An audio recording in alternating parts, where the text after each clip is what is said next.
Hi guys, this is Dave Sherman, and I'm going to be showing you my interactive whiteboard. So I used Miro, which is formerly known as Real-Time Board. The lesson that I have prepared today is on the parts of speech in the English language.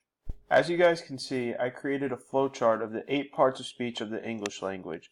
So noun, pronoun, verb, adjective, adverb, preposition, conjunction, and interjection are all parts of speech, and I color-coded them in purple. Before I go any further, I'd like to show you guys how I added the arrows that connect the 8 parts of speech together.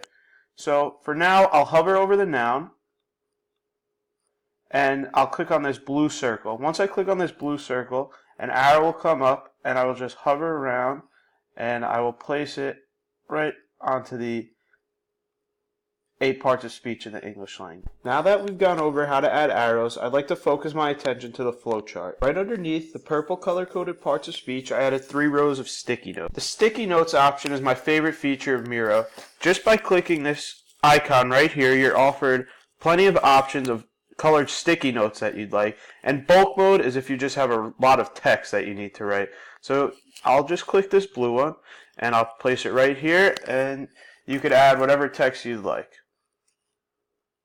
As you can see, the 3 rows that I've created are the definition of each parts of speech, examples of each parts of speech, and sentence examples.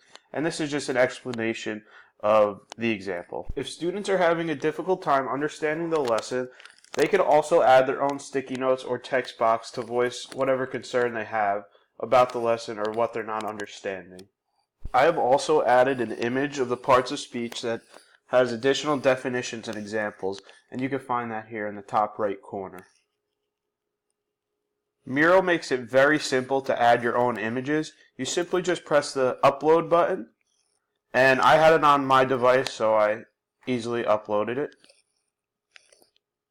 Another cool upload feature is that you can have live text box links. So all you have to do is click on this box, and it will take you to a website that offers even more definitions and examples of the 8 parts of speech of the English language. I'd like to thank you guys for watching. I hope you enjoyed my whiteboard that I created.